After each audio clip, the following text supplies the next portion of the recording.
Hello friends, welcome to my cooking Namrata Gujarat કિચનમાં સ્વાગત છે તમે બધાનું ને આજે આપણે બનાવવાના છે તે છે તે આપણે મકર સંક્રાંતિ માટે સ્પેશિયલ લાણી માટે અને આપણે છે તે પોષી પૂનમ માટે ફરાળી આપણે લડ્ડુ બનાવવાના છે।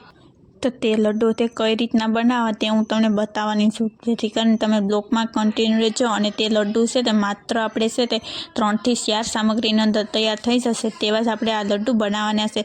અને તેમાં આપણે કઈ સામગ્રી જોઈએ છે તે હું તમને બતાવવાની છું। જે મમરાની ચીક્કી અને સિંગની સિક્કીને અને તલની સિક્કીને અને મમરાના અને લડ્ડુ છે તે ભૂલાવી દે તેવા જ આ સિંગના લડ્ડુ બને છે। તમે ચોક્કસ બનાવશો અને નવા હોય તો ચેનલને સબસ્ક્રાઈબ કરી દેજો અને લાઇક કરી દેજો। તો હવે આપણે છે તે આ રીતના આપણે શેકેલ સિંગ લીધી છે, તો તેને આપણે છે તે આ રીતના તેને આપણે છે તે ફોતરા છે તે પાડવાના છે। તો આપણે આ રીતના તેને આ રીતના આપણે કરશું એટલે છે તેની સાલ છે તે આસાનીથી પડી જશે। તો તે છે તો હું તમને આ રીતના બતાવું છું કે આ રીતના કરીએ છીએ તો સાલ તેની આસાનીથી પડી જશે। તો હવે તેને આ રીતના આપણે છે તે બધા સિંગની છે તે સાલ આપણે પહેલાં તો આપણે પાડવી પડશે। તો ફોતરા તેને આપણે દૂર કરી નાખશું। તો હવે તમે જોઈ શકો આ રીતના બાળકો પણ આ કામ કરી શકે છે। તો હવે આપણે આ રીતના આપણે છે બધા ફોતરા છે તે અલગ પાડી દીધા છે। તો હવે છે તે આપણી સિંગ છે તે બધી ફોલાઈ ગઈ, તો હવે તેને આપણે મિક્સરમાં પીસવાની છે। તો તેના અંદર આપણે કઈ સામગ્રી નાખવી તે હું તમને બતાવવાની છું। તો હવે આપણે છે તેની અંદર આપણે પહેલાં તો આપણે સિંગ નાખી દઈશું, શેકેલી ફોલીને રાખી છે તે। તો હવે તેની સાથે હવે આપણે નાખવાનું છે તે છે તે ટોપરાનું શીણ નાખવાનું છે। જે આપણે છે કેટલું લેવું તે હું તમને બતાવું। તો આપણે જેટલા પ્રમાણમાં આપણે સિંગ લીધી હોય છે તેનાથી અડધા પૂર્ણ કપ જેટલું આપણે ટોપરું લઈશું, જે બજારમાં મળે છે તે જ લીધું છે શીણી ગયું।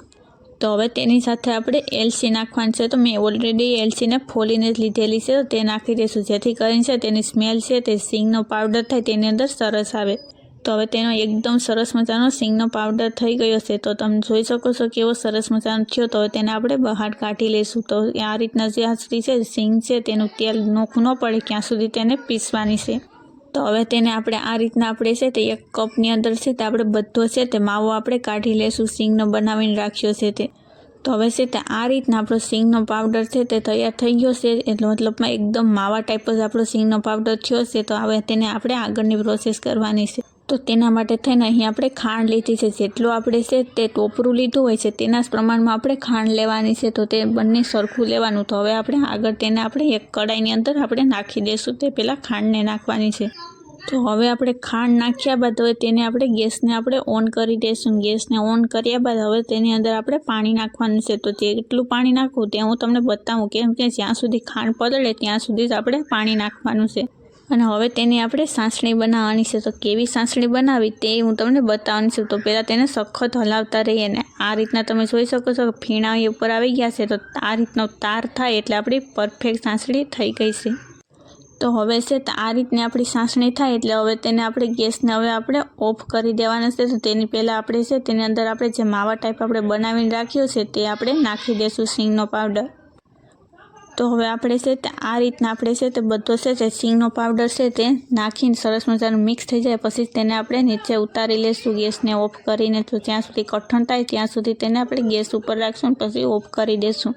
તો હવે આપણે છે તે આ રીતના છે થોડું છે તે કઠણ થાય એટલે ગેસને ઓફ કરીને તેને આપણે નીચે ઉતારી લઈશું। તો હવે તે આપણું કઠણ થઈ ગયું, તો હવે તેને આપણે નીચે ઉતારી લઈએ। તો હવે તેને આપણે છે તમે જોઈ શકો છો કે નીચે ઉતાર્યા બાદ હવે ઘી લગાડી લેશું હાથમાં, ને હવે છે તેને આપણે લડ્ડુ બનાવવાના છે। તો આ રીતના આપણે કરશું એટલે છે તે એક હારે છે તે હાથમાં આવી જાય, જેટલું આવે તેમાંથી આપણે નાની સાઈઝના લડ્ડુ બનાવશું। તો આ રીતના આપણે છે તેના આપણે લડ્ડુ બનાવી લઈશું। એક સરખો શેપ આપવો હોય તો સેજ ઠંડુ પડે પછી આપણે આપી શકીએ છીએ, નકર છે તે ગરમ હોય છે ત્યારે છે તે હાથમાં ચોંટી જતું હોય છે।